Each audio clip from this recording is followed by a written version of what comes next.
tata surya adalah kumpulan benda langit yang terdiri atas sebuah bintang yang disebut matahari dan semua objek yang terikat oleh gaya gravitasinya. Lalu, bagaimana sebenarnya proses pembentukan tata surya menurut berbagai teori yang ada?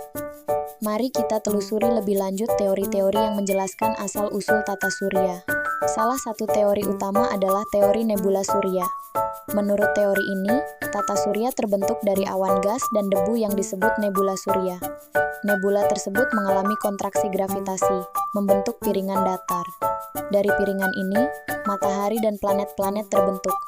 Teori ini didukung oleh banyak bukti observasional dan merupakan teori yang paling diterima saat ini.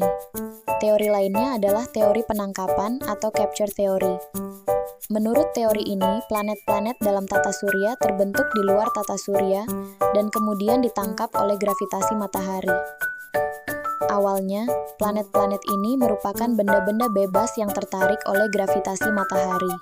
Teori ini menjelaskan beberapa aspek tertentu, tetapi memiliki kesulitan dalam menjelaskan konsistensi orbit planet. Selanjutnya, ada teori Laplace.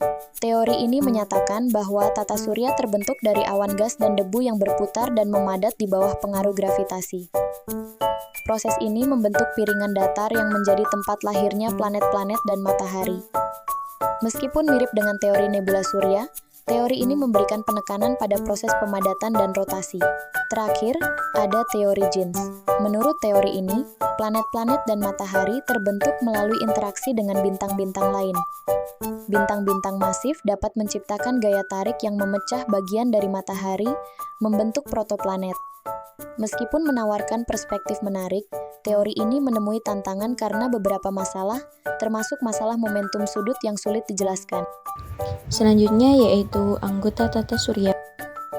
Yang pertama yaitu matahari, terdiri dari 6 lapisan, yaitu inti, zona radiatif, zona konvektif, fotosfer, kromosfer, dan korona. Matahari terdiri dari plasma, sebagian besar adalah hidrogen dan helium. Komposisi lainnya termasuk besi, nikel, oksigen, dan lainnya. Energi matahari dihasilkan melalui reaksi fusi nuklir di inti. Jarak matahari dari bumi sekitar 150 juta kilometer atau 1 AU. Pengembangan teknologi seperti teleskop, satelit, dan teleskop inframerah untuk mempelajari matahari. Yang kedua yaitu planet. Planet adalah benda langit yang mengorbit sebuah bintang, seperti matahari. Untuk dianggap sebagai planet, sebuah objek harus memiliki massa yang cukup besar, sehingga gravitasinya membuatnya berbentuk bulat. Selain itu, planet juga harus mampu membersihkan sekitar orbitnya dari objek serupa yang seukuran dengannya. Keanekaragaman jenis-jenis planet di dalam tata surya dapat diklasifikasikan menjadi beberapa hal. Di antaranya adalah sebagai berikut. Yang pertama, berdasarkan kedudukan asteroid sebagai pembatasnya, planet luar dan planet dalam. Yang kedua, berdasarkan kedudukannya, bumi sebagai pembatas, planet inferior dan planet superior, berdasarkan ukuran, massa, sifat fisik, dan komposisi bahan penyusun, planet terrestrial dan planet Jovian. Yang ketiga yaitu planet KT. IAU pada tahun 2006 mendefinisikan mengenai planet KT sebagai sebuah objek semesta yang mengorbit matahari, memiliki gravitasi yang cukup kuat sehingga bentuknya bulat atau nyaris bulat, dan berbagai orbit dengan banyak objek lain.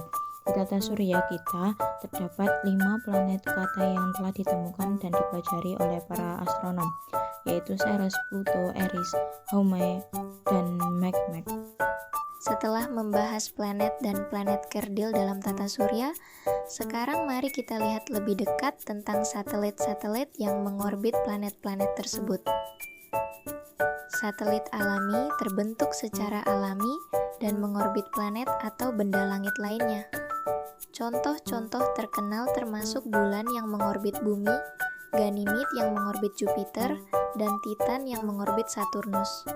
Satelit alami ini berperan penting dalam berbagai fenomena astronomis dan geologis, seperti pasang surut di bumi yang disebabkan oleh bulan. Satelit buatan dibuat oleh manusia dan diluncurkan ke orbit untuk berbagai tujuan. Misalnya, satelit komunikasi digunakan untuk mengirim sinyal televisi, radio, dan internet. Satelit cuaca membantu kita memprediksi kondisi cuaca dan iklim. sementara satelit observasi bumi digunakan untuk mengumpulkan data tentang permukaan planet kita, lingkungan, dan perubahan iklim. Contoh terkenal termasuk satelit komunikasi seperti geostationary satellites dan satelit penginderaan jauh seperti Landsat. Selain planet dan satelit, tata surya kita juga dipenuhi oleh berbagai objek kecil seperti asteroid. Asteroid adalah sisa-sisa batuan yang tertinggal dari pembentukan tata surya sekitar 5 miliar tahun yang lalu. Mereka adalah potongan-potongan yang tidak cukup besar untuk menjadi planet atau bulan. Sebagian besar asteroid berada di sabuk asteroid yang terletak antara Mars dan Jupiter. Sabuk ini berisi jutaan asteroid yang berputar mengelilingi matahari dalam lintasan elips. Ada potensi bagi asteroid untuk berdampak pada bumi, yang bisa menyebabkan kerusakan lokal atau bahkan dampak global, tergantung pada ukuran dan kecepatan asteroid. Sejarah bumi mencatat beberapa dampak signifikan yang telah mempengaruhi kehidupan di planet ini. Untuk melindungi bumi dari potensi ancaman asteroid, NASA dan lembaga antariksa lainnya memantau asteroid yang berpotensi berbahaya. Mereka juga mengembangkan teknik untuk mengalihkan asteroid yang mungkin berada pada jalur tabrakan dengan bumi. Selain asteroid, tata surya kita juga memiliki komet, yang merupakan objek langit yang menakjubkan dan memberikan informasi penting tentang awal mula tata surya.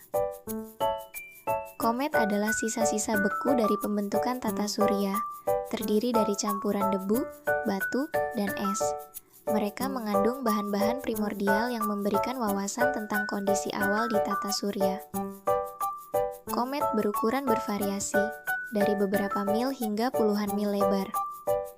Inti komet, yang disebut nukleus, adalah bagian padat yang terdiri dari es dan debu.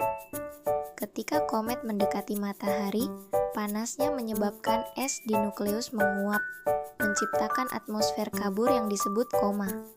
Saat komet mendekati matahari, mereka memanas dan memuntahkan gas dan debu, membentuk kepala yang bersinar besar atau koma. Bahan ini kemudian terbawa oleh angin matahari, membentuk ekor yang bisa membentang jutaan mil. Ekor komet selalu mengarah menjauhi matahari dan bisa terdiri dari dua jenis, ekor debu dan ekor ion. Hingga saat ini, ada sekitar 3.910 komet yang telah diketahui dan dipantau oleh para ilmuwan. Setiap penemuan komet baru memberikan peluang untuk mempelajari lebih lanjut tentang asal-usul dan evolusi tata surya kita. Selain komet dan asteroid, ada juga meteoroid, meteor, dan meteorit yang merupakan bagian penting dari objek-objek kecil dalam tata surya kita. Meteoroid adalah batu-batu yang masih berada di luar angkasa. Mereka bervariasi dalam ukuran, mulai dari butiran debu hingga asteroid kecil. Meteoroid terbentuk dari pecahan asteroid atau sisa-sisa komet yang beredar di sekitar matahari. Ketika meteoroid memasuki atmosfer bumi atau planet lain dengan kecepatan tinggi, gesekan dengan atmosfer menyebabkan meteoroid tersebut terbakar, menciptakan jejak cahaya yang terang. Fenomena ini dikenal sebagai meteor, atau sering disebut bintang jatuh. Jika sebuah meteoroid berhasil bertahan melewati atmosfer dan menghantam tanah, objek ini disebut meteorit. Meteorit yang ditemukan di bumi memberikan kita petunjuk berharga tentang komposisi dan sejarah tata surya. Beberapa meteorit bahkan berasal dari bulan atau Mars, menawarkan kesempatan unik untuk mempelajari material dari planet-planet lain. Awan Oort adalah kumpulan besar es dan debu yang membentuk cangkang bola mengelilingi tata surya. Terletak sekitar 2.000 hingga 100.000 astronomical units dari matahari. Objek-objek di awan Oort memiliki orbit sangat eksentrik dan berasal dari sisa-sisa awal pembentukan tata surya, terlempar ke pinggiran oleh interaksi gravitasi dengan planet-planet besar seperti Jupiter dan Saturnus. Awan Oort dikenal sebagai sumber komet jangka panjang. Kadang-kadang objek di sana terganggu oleh gaya gravitasi eksternal, seperti bintang yang lewat dekat atau gelombang gravitasi di galaksi, menyebabkan beberapa masuk ke tata surya sebagai komet yang dapat diamati dari bumi, seperti komet Hale-Bopp dan komet Hyakutake. Sabuk Kuiper adalah wilayah di tata surya, yang terletak dari sekitar orbit Neptunus, sekitar 30 hingga 50 astronomical units dari matahari. Di dalamnya terdapat 3 planet kerdil, yaitu Pluto, Haumea, dan Makemake, serta objek besar yang dikenal sebagai Trans-Neptunian Objects atau Kuiper Belt Objects. Objek sabuk Kuiper pertama ditemukan pada tahun 1992,